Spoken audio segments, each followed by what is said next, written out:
In this video, we're gonna break down the 3 steps that you need to build a successful coaching business, both conceptually and practically. Let's go. Let's get into this. I'm in a hat backwards kind of mood today. What is that? I've had 3 drinks so far. Okay. One of them has been coffee. I've had 3 drinks so far today too. I'm not saying the other 2 haven't been coffee, but that's for the people to guess, maybe. Yeah. All right, let's go. Let's talk about, what are we talking about? A coaching business from scratch. Yeah. How do you start one? Not a coaching business from itch, but a coaching business from scratch. Exactly. So we're going to talk about 3 conceptual understandings and then work in practical steps inside of that. I think one of the mistakes that a lot of people make, did you see, I demonstrated scratch as a verb. One of the, Doesn't that mean something? Look at my dog's Christmas sweater.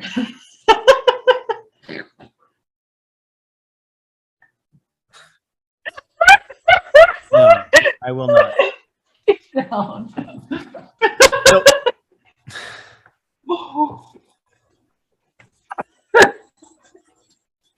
do you need a moment? Is he wearing like Christmas diapers also? Sweater.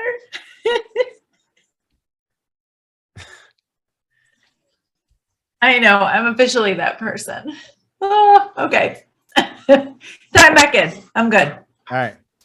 So one of the mistakes that I think a lot of people make, besides putting sweaters on their dogs, is I think that's probably traumatizing. I don't know. I've not been a dog in a while, but I think there's a chance that that's not really what they want. But if it makes the human happy and the human keeps feeding them, then they'll wear the sweater. None of that is meant to be demeaning in any way. Just a joke. One of the big mistakes that people make is looking for rules without understanding concepts.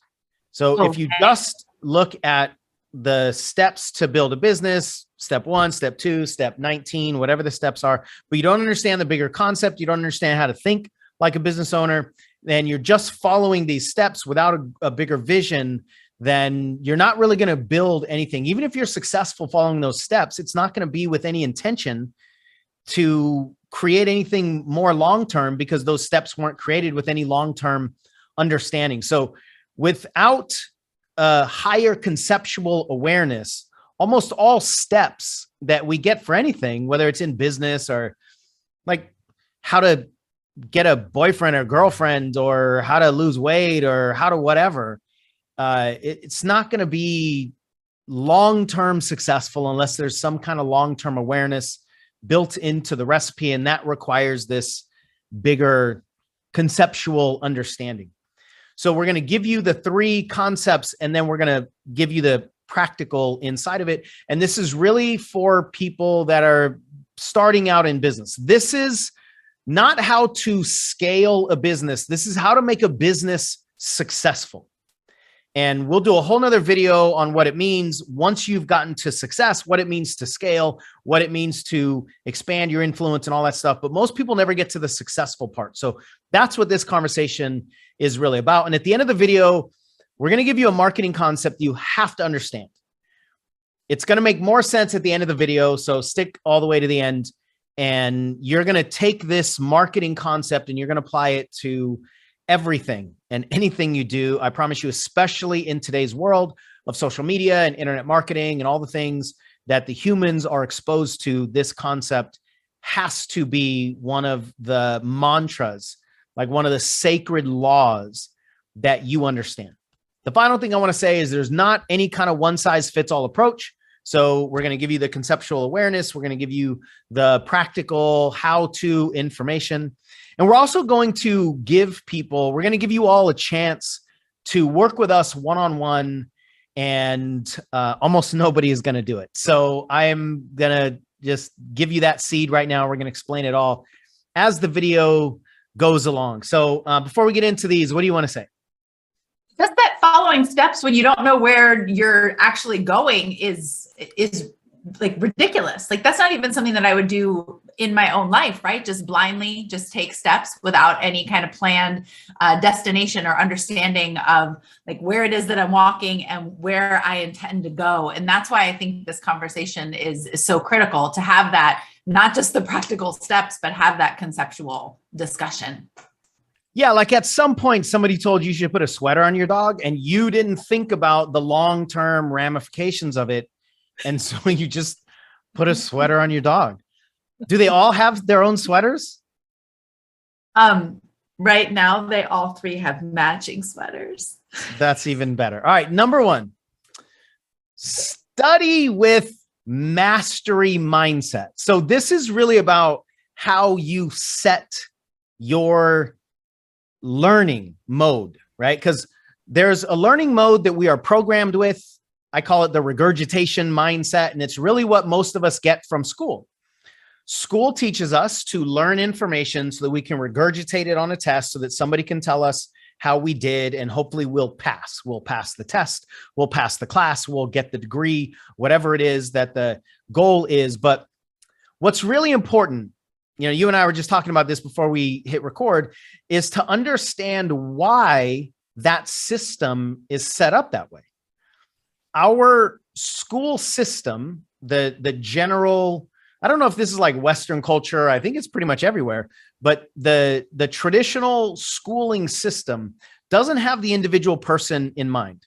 We don't have institutions that are designed to actualize every individual human. Otherwise, they would look way different. And I'm not trying to be mean. I mean, I was a school teacher. This is one of the things that I learned while I was in the classroom.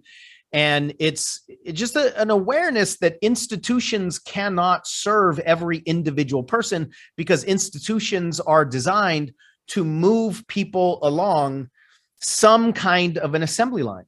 Whether it's a business that's created to sell mass amounts of products and help the most amount of people, that institutional type business doesn't have the capacity to make sure every single person gets what they need. The only way to make sure that the individual person gets what they need is individual attention, and big institutions don't provide that. I mean, I was in a school setting where I was one teacher and there were like 30, 35, 40 kids in my classroom. So there's not one-on-one. And when you do have one-on-one support, it's usually only for the people that are struggling. We don't provide one-on-one support. We don't even value one-on-one support, I think, in our society very often, except in certain arenas, like in the sporting arena. Every high-level athlete has multiple coaches. Nobody that I've ever heard of would ever try to maximize their athletic ability without a coach. Like it's not even thought of. Yet in everywhere outside of like high performance, we don't think that one-on-one attention is what we need. In fact, that's relegated to people that are victims, to people that have experienced traumas, to, people that need therapy. Like, we don't yet in society, I think, value the one-on-one attention. Going back to this idea of why education was created the way it was created, the educational system, my understanding of it and a little bit of research that I've done, was created a few hundred years ago in the industrial era to produce valuable citizens. What does that mean? I'm going to teach you something so that you can become valuable for me. So I'm going to teach you a trade. You're going to learn how to be a blacksmith. You're going to learn how to do some kind of service. You're going to learn how to be valuable to society or to my company so that you can fit into the machine that I've built. That's why I'm going to train you to follow orders, to become an employee so that I can then use your value. Now that might sound pretty harsh, but that's really the truth. Like and to a large degree, my assessment is that traditional schooling is still like that. We go to school now to get a degree to prove our competency to somebody. If it's a high school diploma or a college or university degree, we do that most people, I think, to say, look, I've got competency. Will you hire me? Will you see my value and then give me value? That's all the transactional thing. So if we understand that most of us have been programmed that way, and when I say most of us, I'm talking like 99.5% of us have been programmed that way. Now, some of us may just have the entrepreneurial gene. We grew up in an entrepreneurial family and we overpowered that employee institutionalized assembly line regurgitation education mindset. But the majority of us haven't. And so we still operate according to the educational programming that we have. What that means is get information, regurgitate it on a test, prove competency, then somebody is going to pay you for that. And in a lot of professional endeavors, that is the way it still goes. If you want to be a lawyer, you go to school, you pass the bar exam, they tell you that you're now a competent lawyer and you are officially approved to do your work. And then you tell people, I'm an official lawyer now, or you go to school for a counseling degree or a therapy degree or to become a doctor or something, or at school, same thing, like to be a teacher. I became a teacher, I got a teaching credential, and then they allowed me, I don't know who made this decision, but they allowed me to influence young minds. Anyway, so we can't have that learning mode and apply it to building a business and have that go well, because those two things are wildly different. So the first thing I want you to understand is if you want to build a business, then you have to have a business mindset, which means you have to turn your learning mode to business building mode. And that means if you want the long-term vision, you've got to commit to mastery, not regurgitation. I want you to have a long-term commitment. What I tell a lot of my clients when we're talking about events they can do, whether it's a Facebook event or a live 2 or 3 day event or whatever the event is, the purpose of event number 1 is to make event number 2 better. And the purpose of event number 2 is to make event number 3 better. And when we get to event number 10, whatever that is, we'll be better. But most people don't have that long-term focus because they're not thinking about mastery, because every test is the win or loss. Right. So event number 1 is a win or it's a loss. And if it's a loss, then I'm going to be emotionally crushed and potentially destroyed. And then I've got to get myself back up and prove to myself that that event number 2 is not going to be a loss. And that is the cycle of like emotional destruction that so many people are going through. So with your learning mode set to mastery, I want you to understand how important implementation is. That's the order of the day, implementation. The only reason to learn something is to implement it. And what I know to be true is that almost everybody is learning their way out of implementation because they're just learning too many things. They just got so much focus placed on so many different things, and more inputs, especially when those inputs are not aligned with each other and they're disagreeing with each other. And one person in the coaching industry is telling you to do webinars, and the other person is telling you to do live events, and the other person is telling you to just get people on the phone. It doesn't matter what you say to them. You just got to get enough people on the phone so that somebody hires you. Didn't we just literally hear that from some company that charges nearly $10,000? Whatever the program or the philosophy is, most of us are learning from all these fragmented, misaligned inputs. And because of that, we don't know what to implement because we don't even know the right thing to do. And when we think that you have to know the right thing to do before you do the thing, which is a function of the traditional regurgitation learning mode, then until we know what the right thing is to do, we won't implement. When you focus on mastery and when you understand the difference between entrepreneurial learning and employee learning, then you'll recognize that the point of learning something is to implement and figure out what that thing does. You take an action and then get a piece of feedback, you get some evidence, and then you iterate. Iteration. We do a whole video on iteration. We'll do one in some form and plug it down here in the description whenever it's ready. But iteration is something that most people don't get to because you can't iterate what you don't implement. I'm going to stop there. That needs to be on a shirt. You can't iterate what you don't implement. Damn, that part. But we think that, well, I'll just speak for my own self. I thought the more inputs I had, the smarter I was. I had such a fear of being stupid that I just thought that if I just really just binge or even just like put myself in the presence of information, because there was a lot of stuff that I wasn't even actually consuming, but I was just like, I bought it. Right? Whether it's a program or a book, or I downloaded a podcast, right? I'm in the presence of this information. So that makes me feel like I'm smart, but I'm not giving myself the experience of even doing it myself personally, right? Pausing. I mean, how many times have any of you guys watching this video read, and let us know in the comments that you've read a book, you've watched a video, you've listened to a podcast that gave you something to do, gave you an exercise, and you just kept on going. Right.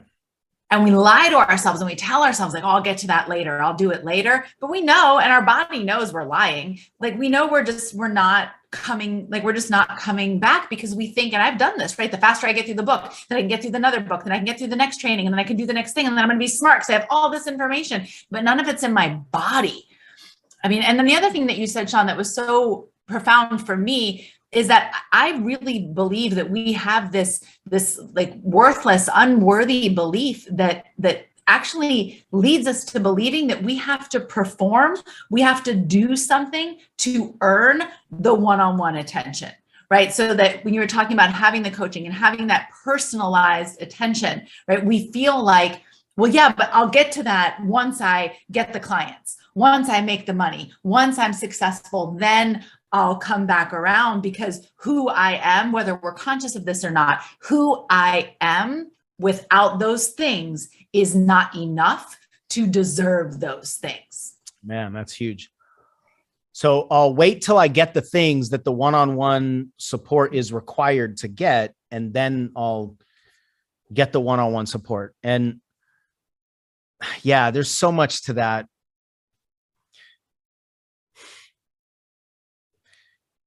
People have this conditional learning, like you, or belief system, like you just said. When I, then I. So when I get this, then I'll deserve that.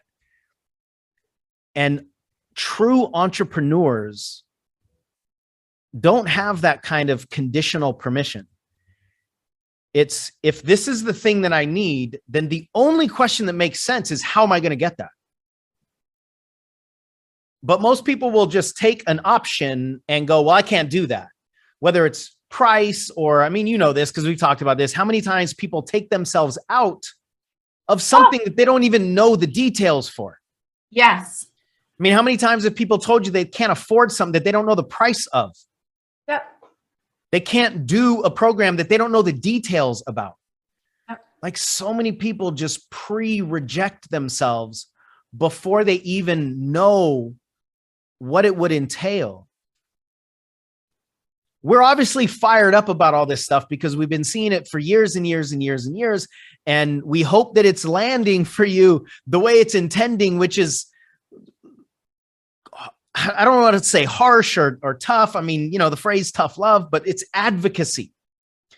It's advocacy for your journey, because most people expect their way out of the right journey. What I mean by that is most people are actually on the right journey.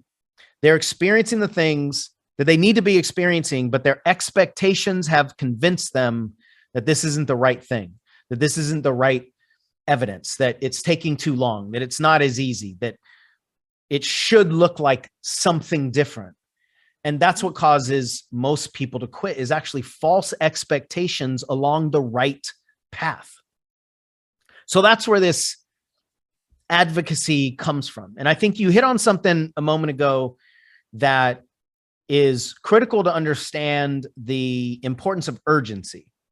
One of the reasons that fuels our regurgitation learning model is there's urgency. You're going to learn something because you're going to take a test tomorrow. You need to know this because there's going to be something where you will have to perform soon.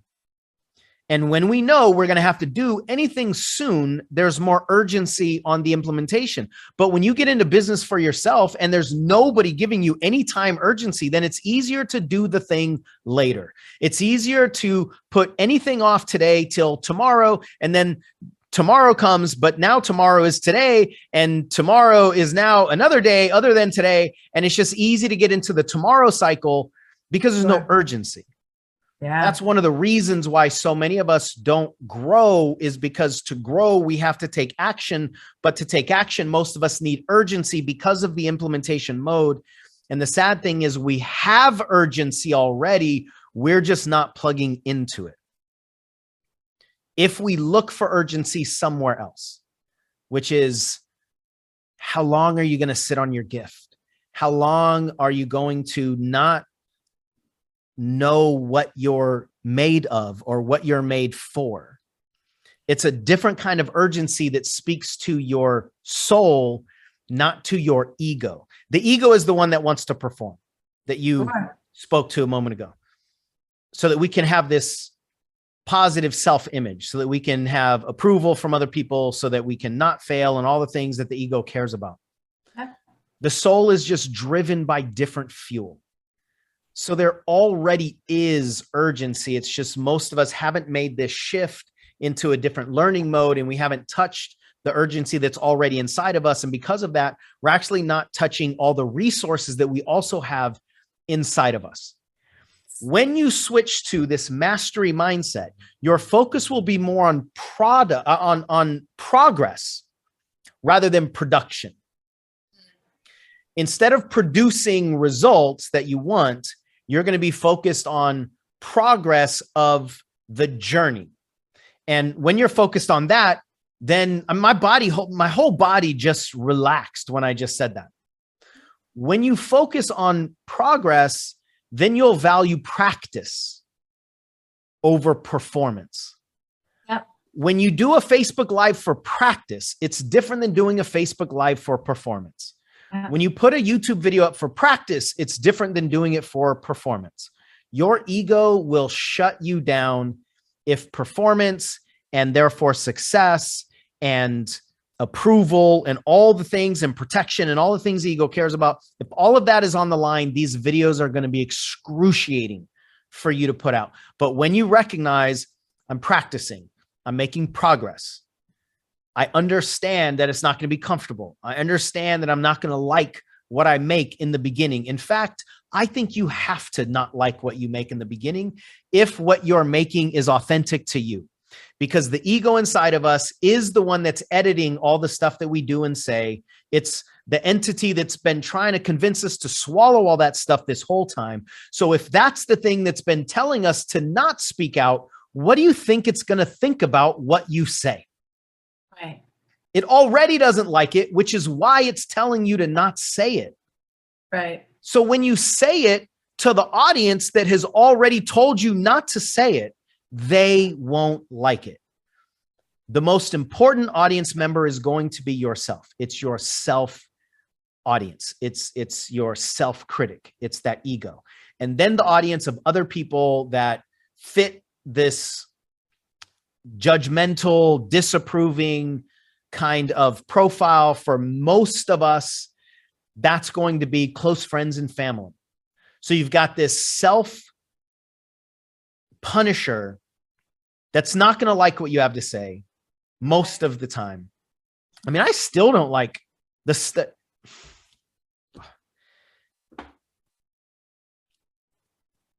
I've produced so much.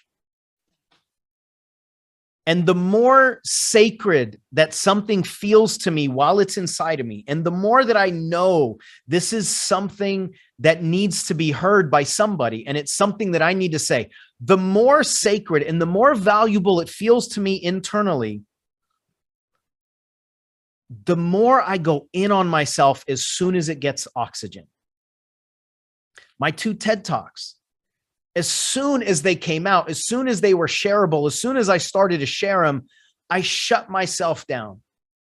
And I've done that over and over and over again. And I've recognized that even though I have no evidence that people will not like the things that I create. I mean, of course, some people won't, but that's like just the understanding that you make your thing, and then some people, it's not for them. And so they're not going to love it. And other people are going to absolutely love it. I understand that piece, but there's still, to this day, after 17 years of doing this and literally creating thousands and thousands of things, there's still a piece of me, that judger, that punisher, that editor, that says, don't share this.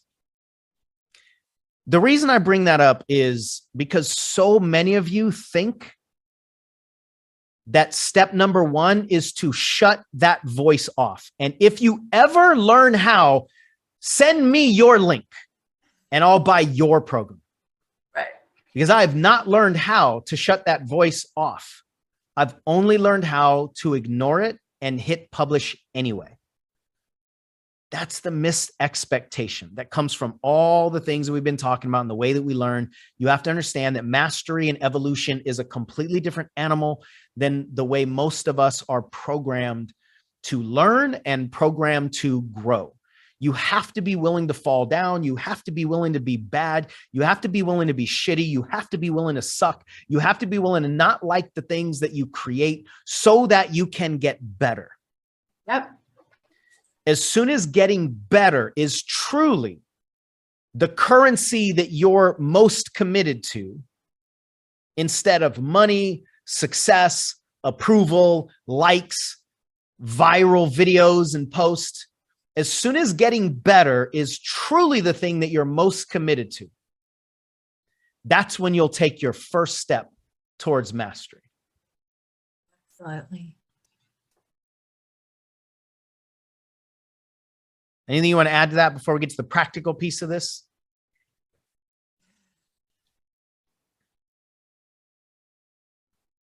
I think it'll come out later. So no, I'm good right now.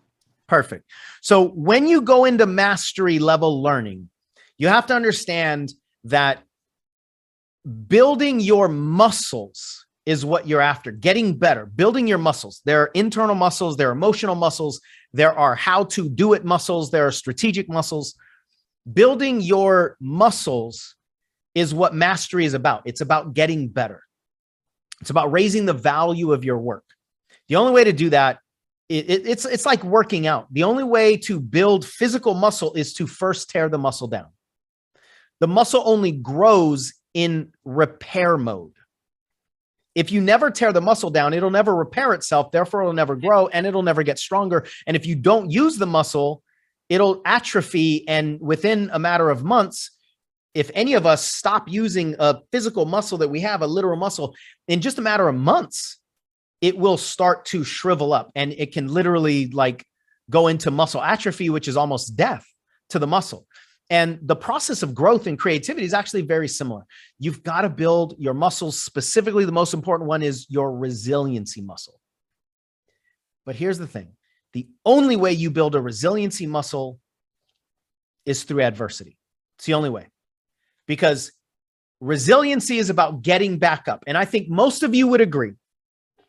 And if you don't agree with this with your personal experience, ask somebody who's done anything worth talking about and ask them how important resiliency has been over the course of their career or over the course of their journey. And I think most people are going to say, it's probably the most important thing. It's resiliency. How do you relate to and how do you respond to adversity?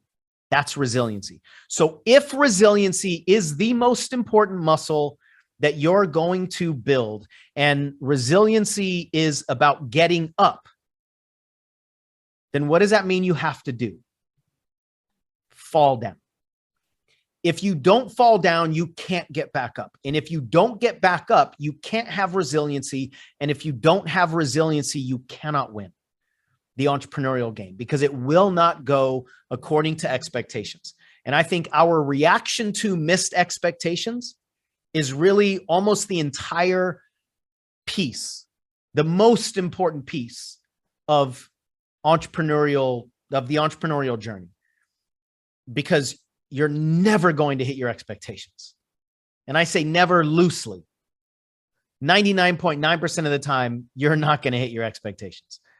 If you do, it's almost an accident. And I can make the case that it's actually worse to hit your expectations that come from the employee mind than to miss your expectations, respond to it, get back up, and go anyway. That's going to be the way that you build your entrepreneurial muscles, your resiliency muscles specifically. So the practical advice that we have for you, this is how we want you to get in motion. You know, it's interesting. I look at the word practical. The root word is practice. Like, and if you think about your journey as practice, you're 100%. practicing so you can get better. You practice. Yeah. That's how skills are built, is practice. So your practical application of this is to seek failure. The thing that you're afraid of because you might fail, do that thing. And you changing your relationship to failure is going to potentially be the single greatest mind shift that you'll have as an entrepreneur. I tell people all the time that the most important book I ever read in my entrepreneurial journey was written by John Maxwell, and it's called Failing Forward. That's the first time that anybody taught me that failure is actually a forward moving exercise, an experience. If we relate to it properly, then every failure is actually something that's going to make us better. I'll never forget this quote. Somewhere in the book, it says, if I fall flat on my face, then I'll be 6 feet closer to my goal. And everybody knows some version of this, that every no gets you closer to a yes, and we have to fail our way to success. Every person that I talk to intellectually knows some version of this, but almost every single person that's struggling is not living this. So they're not behaving like they know this. So we don't want you to check in with whether you intellectually know this or not. We want you to ask yourself, do you got this or not? Right? We talk about, I get it and I got it. And those are different. You can get it intellectually, but then you got to implement and iterate and get back up and get knocked down and get back up. And over the course of that kind of practice, then hopefully you'll get to the place where you got it. And most people get it, but don't got it. So that's the application here. So here's my advice. Write down the 3 things that you're most afraid of. And sometime in the next week, do all 3 of those things just to prove to yourself that they won't kill you.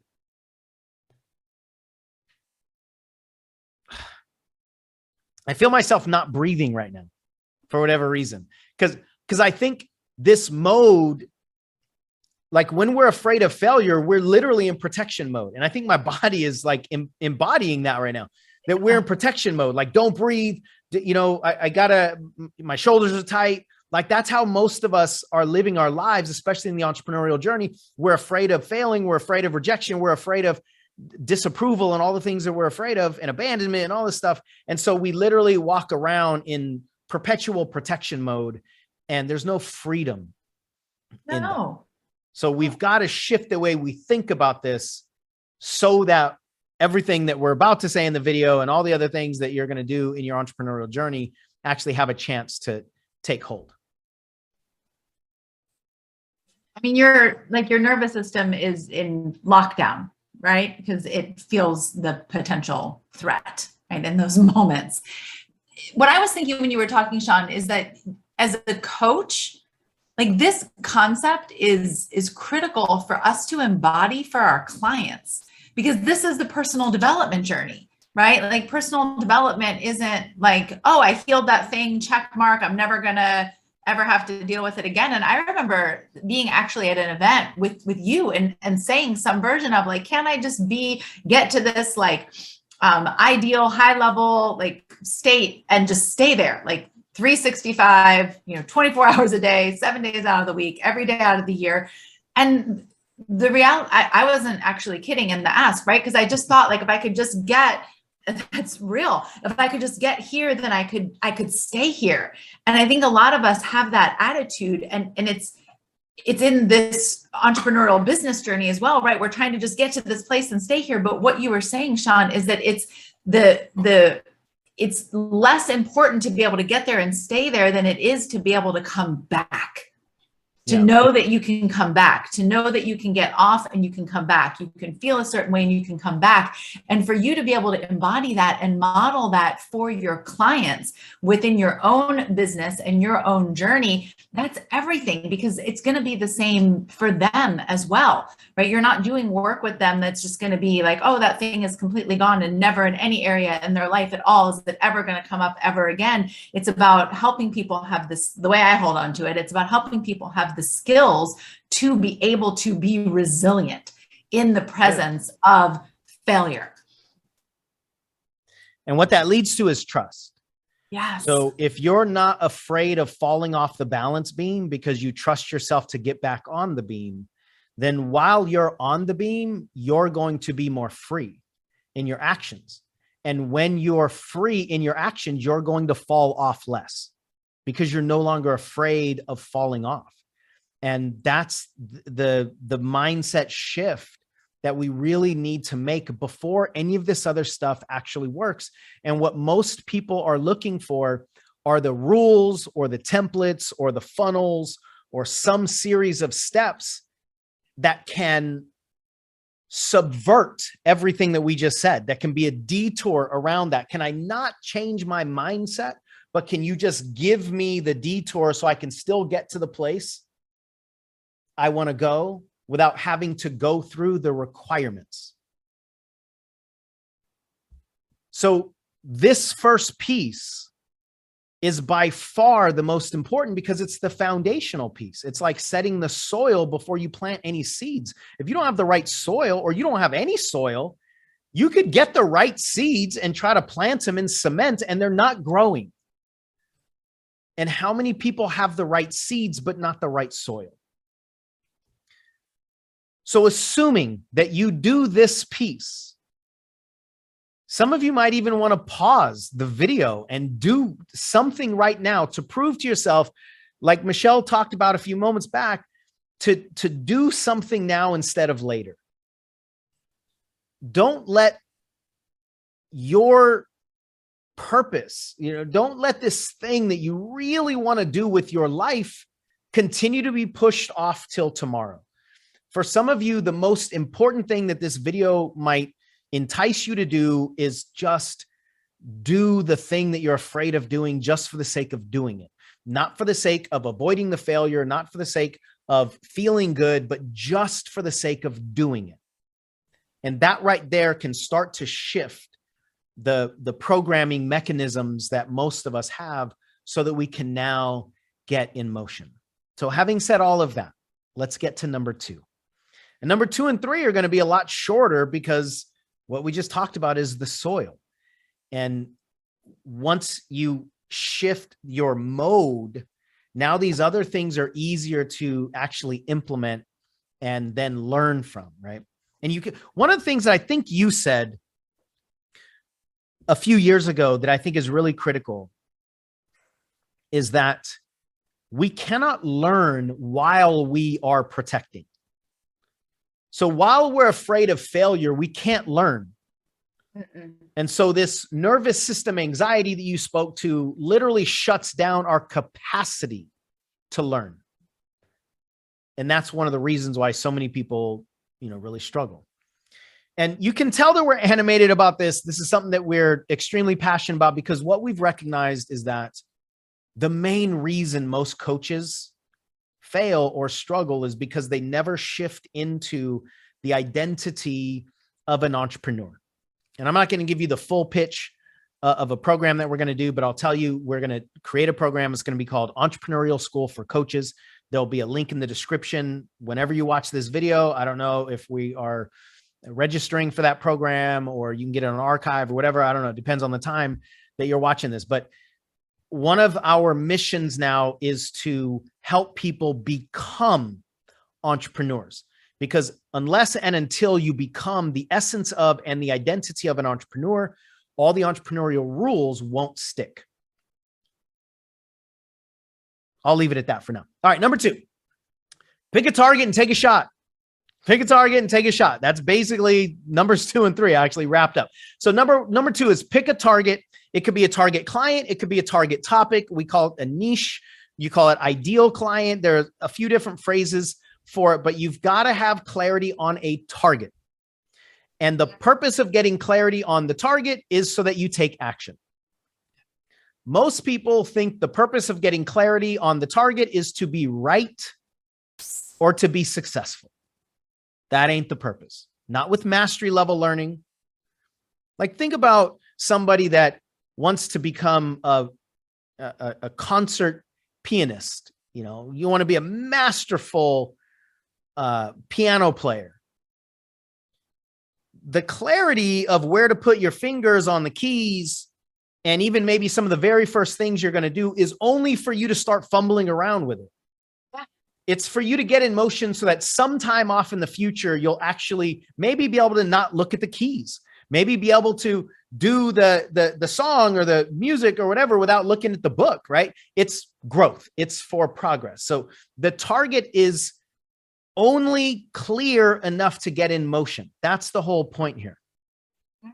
Now, what a lot of people are focusing on is a profile, like of people's demographics, right? So I help a 38-year-old single female who is in this industry, and this is what she wants to do.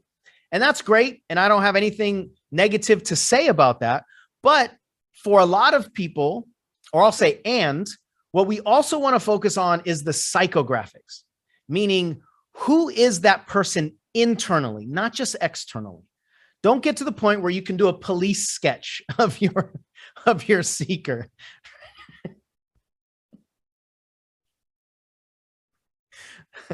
You don't have to be able to identify them from the outside, right, as much as you want to appeal to them on the inside, especially right, for coaches.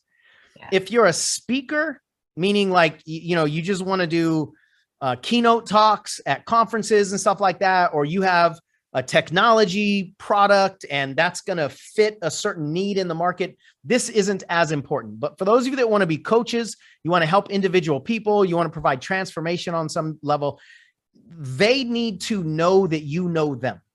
Yes. People are not going to hire you after they know you. They're going to hire you when they know you know them and you can help them. If they don't believe that you know them, it's going to be almost impossible for them to hire you, because they won't trust you, because they don't think that you actually see them, especially in today's world of so much hyper distraction and, all the marketing that we are assaulted by, on a daily basis. So the key component here is to get enough clarity to get in motion.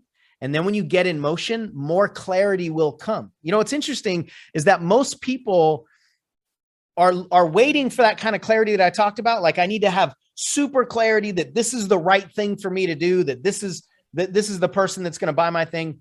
That clarity is available later. Yeah. And that clarity will only come after a lot of action. And it has to be ignorant action for true clarity to be revealed.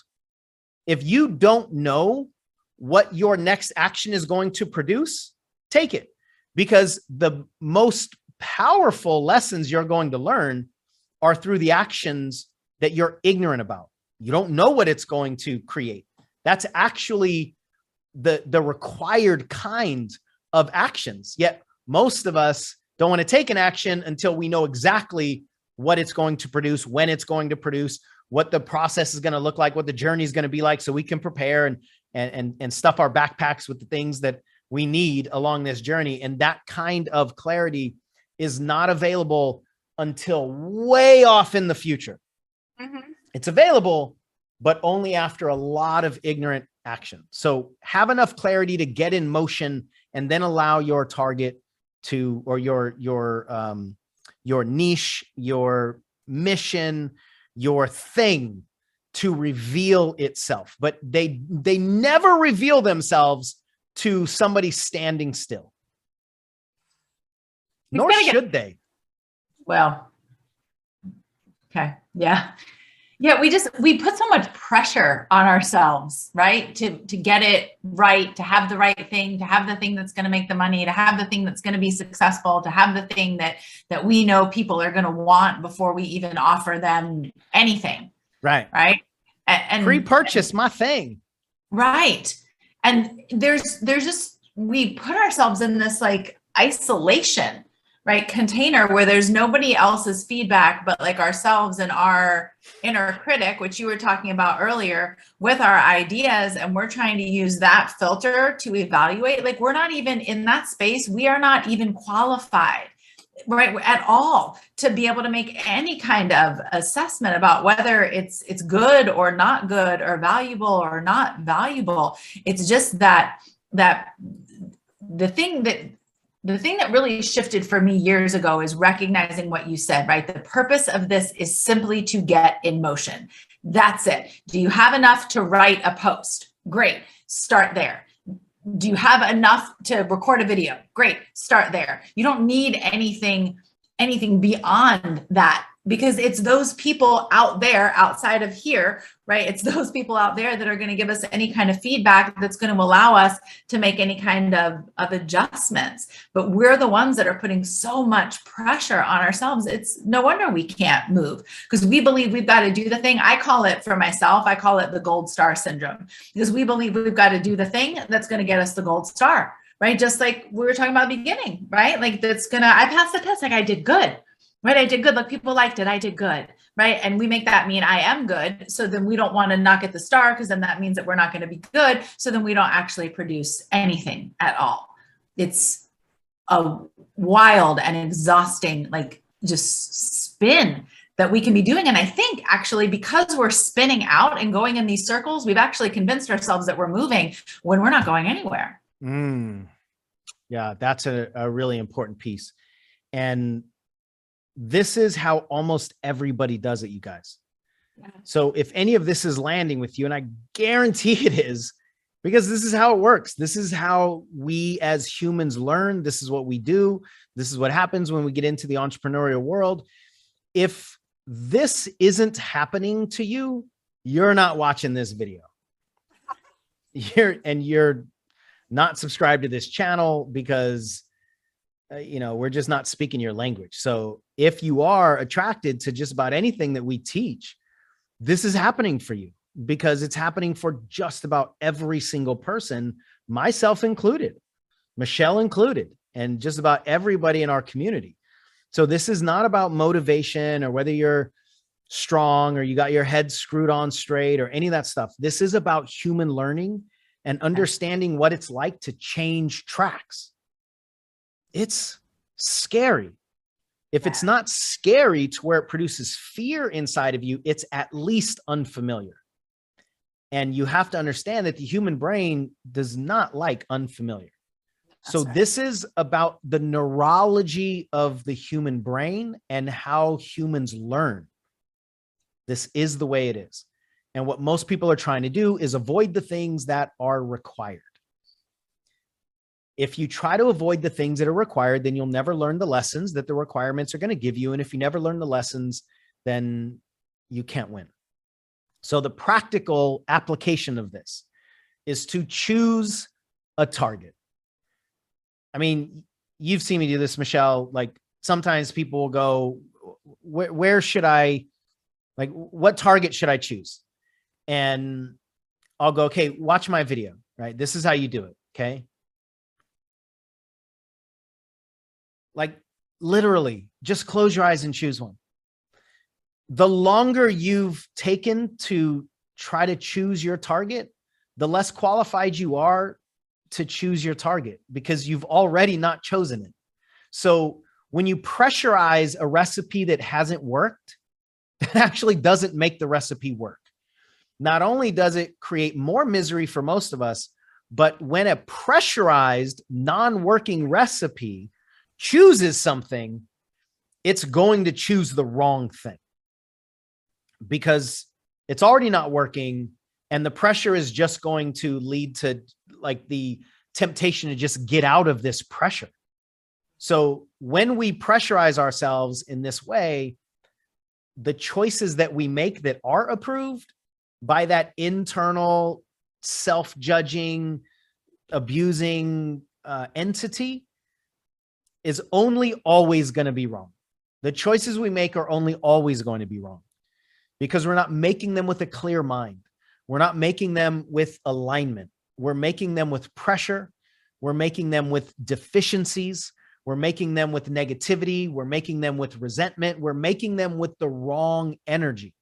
So you can't have the wrong energy, right? You can't have desperation energy choose the right target because desperation destroys discernment. Now, if you want support with this, we give away our entire first module of one of our paid marketing programs on how to identify your niche client. We call it your seeker. Who's the person out there already seeking the lessons that you've learned in your life? Go through that training. We'll put a card up there and we'll put a link in the description. It's free. It's, what is it? 90 minutes, 2 hours, something like that. I mean, it's a full, it's not just like an ebook. It's a full-on training out of a paid program. It's a handout, you know, multi-page handout. So do that. If you haven't done that already, do that. My homework for you, if you're willing to take this on as homework, is to choose a niche target and then study them obsessively for at minimum 10 hours. Go to the Facebook groups they would go to. Register for the lists they would register. Maybe even buy some of the lower price programs or products or services that you think they're buying so that you understand what's on the menu that they are looking at.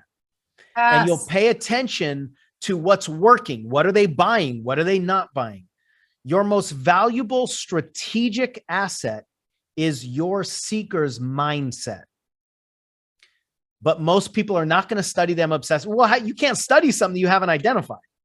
Right. So if you're trying to teach your stuff to everyone, you can't obsessively study everyone with any level of intensity or acuteness because there isn't a thing to actually study. And if you end up changing your mind based on your study and based on taking shots, that's fine. One of the huge realizations that I had not too long ago doing a video talking about finding your seeker is that I recognized that my seeker that I eventually honed in on, and then we made over $300,000 in our first 18 months as a coach, was like seeker number 9. And without the first 8, which I made zero money on, I would have never built the resiliency muscles. I wouldn't have learned some of the things that I needed to learn so that I was ready for seeker number 9. And most people are wanting their first seeker to be their only seeker, their long-lasting, everlasting, right off into the sunset seeker. And the next time that happens will be the first, and I guarantee it won't happen. Anything you want to say to bridge into number 3? Just that the longer we wait to choose this target, the seeker, the further we are from the clarity that we seek. The longer we wait, the further we are. These are steps you're going to have to take anyway. Right. How long are you going to wait? Yeah. And that leads into number 3, which is swing the bat. Swing the bat. This is an analogy that I used for myself years ago to help me recognize when I was doing things that could potentially build the business. Now, I was a baseball player, so this analogy will land if you understand the game of baseball or softball or anything similar like that. If you're sitting on the bench, you can't get a hit. You've got to be in the game and you've got to swing the bat in order to get a hit. So that was my reminder to myself, swing the bat. Now, I didn't want to swing the bat because if you get up in the batter's box, you swing the bat, you might strike out. My fear of striking out is what convinced me to stay on the bench. But me staying on the bench solves that fear because I never strike out, but I also don't get in the game. I also don't ever get a hit. I also don't ever get to run the bases. I also don't ever score any runs. You've got to swing the bat. So I want you to think about the activities that you're taking in your business, and I want you to be rigid with this assessment. Are the activities that you're taking management activities or growth activities? A growth activity is anything that could directly lead to business growth, meaning money into your company, meaning somebody hiring you or somebody buying a product. That's a growth activity. If the thing that you do does not have a trigger mechanism so that somebody can hire you, it's not a growth activity. So if you do a Facebook post, tell people about all the wonderful things that you can teach them, and there's no call to action and there's no way for them to actually hire you, that's not a growth activity. That's a management activity. Now, that doesn't mean that management activities are not important or they're not necessary. They are. But almost everybody is doing zero growth activities and getting frustrated that their business isn't growing. When you are rigid with this, and I mean, I know you've done this too, Michelle. When I did this the first time, where I was. My hat's backwards today, and I'm on drink number 3. So I'm going to say what I really want to say. When I took that assessment and I looked at all of the activities I was taking and whether they were growth activities or management activities, I wanted to kick myself in the nuts because I hated the answer. But it was one of the most profound and most liberating things I ever did, because if you don't know what needs to change in the recipe, then the product of that recipe will never change. And you getting frustrated, or me wishing, or me putting super cool things on a goal poster, or me having the right affirmations will never change the outcome of a recipe that doesn't change. Most of us don't change the recipe because we don't know what the ingredients are. So I want you to be rigid with this. If you hate your answer, congratulations. I did too, but it's necessary. Michelle did too. It's necessary to know. And I also want it to be somewhat freeing for you, because why would you get angry at yourself? I'm going to throw this over to you, Michelle, for that line that you've become known for because it's so profound.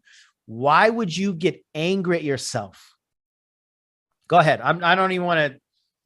Yeah. Why would you get angry at yourself for the results that you're not getting from the work you're not doing? I mean, and that's the word you used. I love it's liberating, because so many people, and I was doing this, are beating themselves up because they're taking management actions that they haven't labeled as management actions, and they're not getting growth results. So they think that they need another program, that they need more information, they need something external, right, outside of them, something different, because they certainly have taken that on personally, right? There must be something wrong with me because these activities that I'm doing aren't actually producing the results. And it is liberating, friends, to recognize you're not even doing the things that have the capacity to bring you the results that you want. And that's not like a beat yourself up thing. That's like, oh, okay, well, this makes sense. No wonder. And it's liberating because you can start doing those things. Absolutely. This isn't an exercise in just right. Right. It's not an exercise in just making yourself feel bad. It's an exercise in looking at reality so that you can change, but you can't change a reality that you don't look at. Yes. So the practical application here is whatever it is that you choose to do based on the niche seeker that you obsessively studied for 10 hours, whatever it is you choose to do to swing the bat, do it 20 times. Put your head down and do it 20 times before you even come up for air and assess anything or judge anything. So if you're going to choose to do a blog article, then do 20 blog articles. If you're going to choose to do a Facebook Live or an Instagram Live or whatever's in alignment with your platform and your message and your creation genius, whatever's in alignment with you, my challenge for you is to do it 20 times before you judge any of them. And in 60 days. There's got to be a time frame. If you want to do it faster, then do it faster. If you've got more time, do it in 20 days. Because success rewards speed. Why? Because the faster you get back up, the quicker you learn the lesson. So if you do 20 articles in 20 days, you'll learn faster than if you do 20 articles in 60 days. And what we're wanting you to do is experience the progress of action and the progress of creation. So if I were to tell you that the lesson that you need to learn to make $1 million is going to come after your 100th video. Let's use video as the context. Let's say you want to make $1 million. And I tell you, you can make $1 million, but you're going to make 0 on video 1 and 0 on video 2 and 0 all the way up to video number 99. But as soon as you publish video 100, you're going to make $1 million. My question to you is, how long would it take for you to get to video 100? And when I pose any type of question like that to anybody, their answer is usually some version of later today, because they know there's a guarantee, which is actually confirmation that our brain is willing to do things when there's a guarantee and there's urgency and there's a transaction. Oh, if I do 100 videos, I'm going to get $1 million. Okay, well, I'll do 100 videos. But in the entrepreneurial game, there is no such guarantee, but the concept applies. Your most valuable lessons are out there. They're after the articles. They're after the videos. They're after the audios. They're after the muscles that you will build that falling down and failing can only build. And then here's what I want to do. I want you to send to us your feedback. I want you to, on this video, I want you to comment. I want you to do everything that we're talking about. Come back to this. And on this video, I want you to give us your feedback. I want you to say, I did 20 videos, or I did 20 articles, or whatever your 20 things are, and these are my results.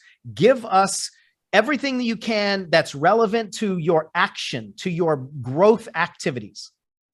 These are the number of comments I got. These are the number of likes I got, and break them down on the videos. And we're going to give you a 60-minute one-on-one or two-on-one coaching call so that we can help you get to the next level, right? And here's the sad reality.